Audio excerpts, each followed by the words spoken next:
The trailer that I'm about to show you is the world's worst trailer I have ever seen. Words alone couldn't describe on how stupid this freaking trailer, this movie could be. I mean, I didn't think that something like this could exist.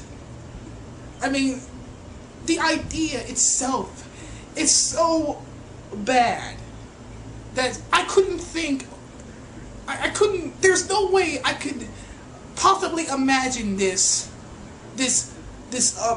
idea to be in the format of a movie. Unfortunately, it turns out that I was wrong. Apparently, this trailer exists, and this movie is gonna come out in 2014.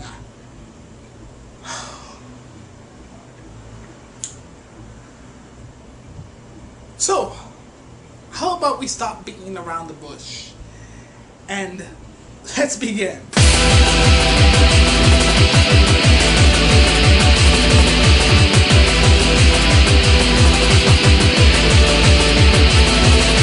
Now, before I begin, I want to point out that this movie that I'm about to review, this trailer I'm about to review, is basically based on this video that I happened to find on YouTube, which is basically pretty much the same freaking scenario.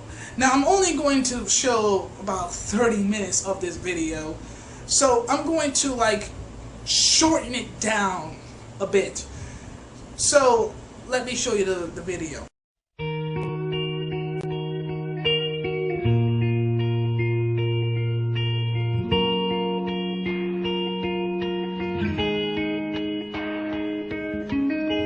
Welcomed in to the courts of the King. I've been ushered in to your presence. Lord, I stand on your merciful ground, yet with every step tread with reverence. Welcomed in to the courts of the King. I've been ushered in to your presence. So basically, you get the picture. A professor who acts a total freaking asshole, you know, walks around telling, okay, who believes in evolution, evolution this, evolution that, and something, blah, blah, blah, blah. A guy up there says, I believe in Jesus, and he defends his God, and blah, blah, blah. You get the idea. Let's just take a look at the freaking trailer already, shall we? You prayed and believed your whole life, and here you are. Explain that to me. In a few minutes, you guys are going to go out there and sing about God and Jesus as if they're as real as you and me. To us, they are as real. Well, the very first 20 seconds of the trailer doesn't seem to be that bad. In fact, it's pretty darn decent. I mean, yeah, you know, if these people were making a documentary about some, like a group of guys singing about their God or their faith, or this old lady, how she believes in God and how she lives this long and blah, blah, blah, that would have been great, but instead we got this piece of shit. When a 12-year-old watches his mother dying of cancer, a God who would allow that is not worth believing in. Life is really a tale told by an idiot, full of sound and fury and signifying nothing. Name? Wheaton, Josh Wheaton, Philosophy 150. You might want to think about a different instructor. Come on, man, it can't be that bad. Think Roman Coliseum, people cheering for your death. I am Professor Radisson. This is Philosophy 150. I would like to bypass senseless debate altogether and jump to the conclusion, which every sophomore is already aware of: there is no God. All that I require from each of you is that you fill in the papers I've just given you with 3 little words: God is dead. Wow, what a great stereotype you got there, Pure Flex Entertainment. I mean, seriously, did you really think that no one would notice the stereotypical stupidity of that person?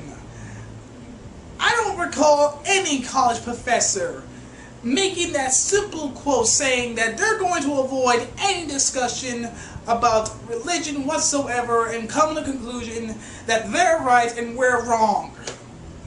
Mr. Wheaton, is something wrong? I can't do what you want. I'm a Christian. You cannot bring yourself to admit that God is dead, and you will need to defend the antithesis. I think of Jesus as my friend. You think Jesus is God? I don't want to disappoint him. So your acceptance of this challenge may be the only meaningful exposure to God and Jesus they'll ever have. Hey, to me, he's not dead. I don't want anyone to get talked out of believing in him just because this professor thinks they should. Mr. Wheaton, are you ready? We're going to put God on trial. Can you imagine if they actually did make God go on trial? I mean, there's going to be so many questions given to God. And there's probably one guy who's going to attempt to kill God. But, you know, I doubt that this kid is going to put God on trial. Do you think you're smarter than me, Wheaton? In that classroom, there is a God, and I'm him. Sheesh, this guy has a real issue, don't you think? This experiment is over. You get to decide who the most important person in your life is. Me, Professor Radisson. I have to do this thing. I feel like it's something that God wants me to do. I can't just turn away from it. You just want to ensnare them in your primitive superstition. What I want is for them to make their own choice. That's what God wants. You have no idea how much I'm going to enjoy failing you. Yeah, but who are you really looking to fail? Me or God? That's incredibly cute right there, that little comeback. Who are you really looking to fail, me or God? Ho ho ho ho ho ho! God's not dead, he's surely alive. He's living on the inside, roaring like a lion. God's not dead, he's surely alive. He's living on the inside, roaring like a lion. Wow, there's actually a chick getting emotionally frustrated. Some girl getting slapped by her father, and some guy being run over by a car. I wonder if it has to do anything with God?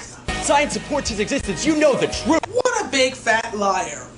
There's no way that science have shown any evidence of God existence whatsoever. If they actually shown the evidence to prove that God exists, there's just as much evidence to disprove God existence. So, this kid is basically lying to you. So why do you hate him? It's a very simple question. Why do you hate God? Well, geez, there's actually a lot of legitimate reasons to hate God. For example, God is homophobic. He also supports slavery. And of course, if you happen to rape a girl, you're being forced to marry that girl, which means that girl is now being married to a rapist. And also, let's not forget that God committed massive genocide. He believed that the entire world, including the children and infants who barely know what good and evil is, apparently all of them were wicked except for Noah and his family. And he had to gather all those freaking animals in one big boat. And the world was flooded for 40 days and 40 nights. If that doesn't make God a douchebag, then I don't know what else that God has to do in order to classify himself as a douchebag. So to sum up this movie, snobby atheist professor claiming that God doesn't exist. Big shot Christian goes in and says, I'm a Christian and I'm out of it. Snobby atheist goes out and say, how dare you believe in God and blah blah blah. Christian proves God exists.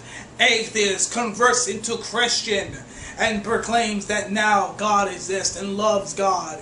And the entire classroom also turns Christian because this kid basically kicked the professor's ass. I can tell this movie is going to contain horrible atheist stereotypes and horrible, poorly made arguments defending Christianity, proving God's existence, that could be debunked easily by a 10-year-old. The only thing I might say that's good about the movie is the character development and the relationship with other characters. But even if you sympathize and feel the emotional impact by these characters, it will still not be enough for the fact that the plot is still incredibly dumb and stupid.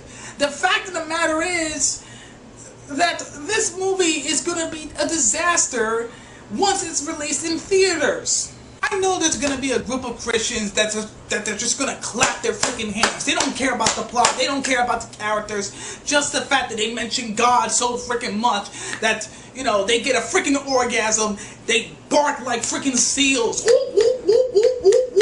I know a certain YouTuber who basically is a big fangirl of God. He'll surely love this movie. But you know what? There's going to be a few Christians with their brains. And these people will know the flaws of the movie. And I don't really care if these Christians end up being atheist, agnostic, or theist, or whatever religion.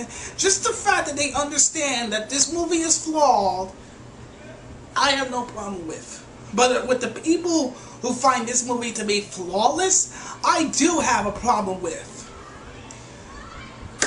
So, that is all for now. I am the Atheist Gamer. Peace the game out. Not dead, he's surely alive. He's